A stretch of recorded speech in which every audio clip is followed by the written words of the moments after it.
नमस्कार मित्रांनो. संत महापुरुष लोकांना भक्ती मार्ग दाखवतात. ईश्वर आराधनेचा आणि सुखप्राप्तीचा सर्वात सोपा व सरळ मार्ग म्हणजे भक्ती होय. अशी भक्ती करणारे अनेक साधू संत या भारतात होऊन गेले. महाराष्ट्र तर संतांची भूमीच. या संत मालिकेत 18व्या शतकात योगीराज श्री गंगागिरी महाराज झाले. महाराजांकडून संकुचित वृत्तीच्या लोकांना वसुधैव कुटुंबमचे शिक्षण दिले जात होते. सहिष्णुता, दया, क्षमा, परोपकार, समदृष्टी या मानवी मूल्यांची जोपासना करण्याकरिता स्वतःच आचरण करून लोकांना प्रेरणा दिली.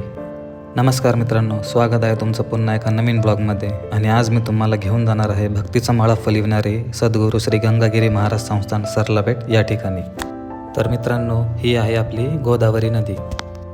तर मित्रांनो, गोदावरी नदीच्या तीरावर असलेले पुणतांबा तीर्थापासून जवळपास 20 ते 25 किलोमीटर अंतरावर कापूस वडगाव या ठिकाणी सन 1814 मध्ये श्री गंगागिरी महाराजांचा जन्म झाला. त्यांनी वयाच्या 5व्या वर्षापासून विविध ग्रंथांचा अभ्यास केला. ते आपल्या मित्रांसोबत गायी चरण्यासाठी रानात जात असत. त्यावेळी ते ग्रंथवाचन, ध्यान आणि भगवत भक्ती करत असत.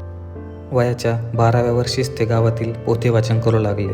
त्यानंतर रामायण महाभारतातील कथा सांगून ते समाजास बोध देऊ लागले.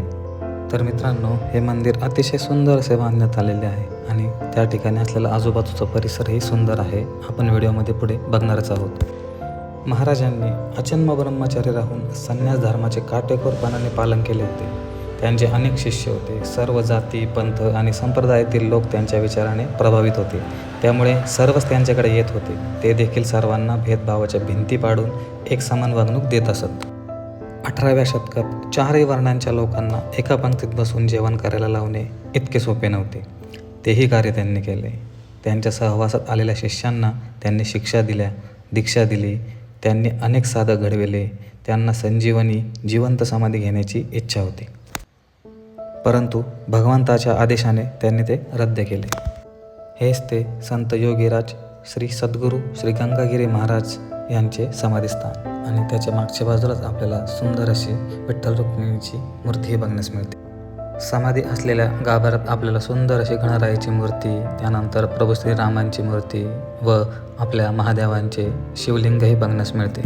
सर्व लोकांची दुःखे नाहीशी करावी, त्यांचे अज्ञान नाहीसे करून त्यांना जगाचे ज्ञान द्यावे, परमेश्वराबद्दल सुगम ज्ञान देऊन भक्तिमार्ग दाखवावा, याच हेतूने महाराजांनी नाम सप्ताह आरंभ केले. आणि ते सप्ताह आज देखील वेगवेगळ्या ठिकाणी भरतात. या भागामध्ये एवढाच. आणि आता पुढील भागामध्ये आपण मंदिराच्या बाहेरील आजूबाजूचा परिसर व श्री संत सद्गुरू गंगागिरीजी महाराज यांच्याबद्दल आणखी माहिती बघणार आहोत. तोपर्यंत नमस्कार.